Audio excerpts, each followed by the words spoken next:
તો હેલો મિત્રો, અમદાવાદનો ફર્નિચરનો શોરૂમ ખાલી કરી દેવાનો છે, એટલે પ્રીમિયમ ફર્નિચર આપી દેવાનું છે 50% ઓફમાં।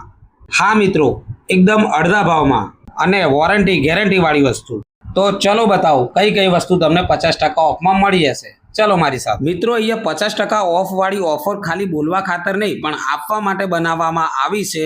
100% તમને ઓફરમાં રહેલી તમામ વસ્તુઓ અડધા ભાવમાં મળી જશે। 50,000 વાળા સોફા તમને ફક્ત 25,000 માં મળી જશે। 60,000 વાળું ડાઇનિંગ ટેબલ તમને 30,000 રૂપિયામાં મળી જશે। 9,000 વાળી ટીપોય તમને 4500 રૂપિયામાં મળી જશે। 40,000 વાળું કબાટ તમને 20,000 રૂપિયામાં મળી જશે અને 30,000 રૂપિયા વાળું બેડ તમને ખાલી 15,000 રૂપિયામાં મળી જશે। આ તમામે તમામ વસ્તુઓ સારી ક્વોલિટી અને વોરંટી ગેરંટી વાળી રહેશે। તો મિત્રો, આ સ્ટોક ક્લિયરન્સનો સેલ પતે એના પહેલા તમે પહોંચી જાઓ અને આવી જોરદાર ઓફરનો લાભ લો। મોબાઈલ નંબર અને એડ્રેસ વિડીયોમાં આપેલું જ છે। આ રીલને સેવ કરી લેજો, રીલ ખોવાઈ ના જાય।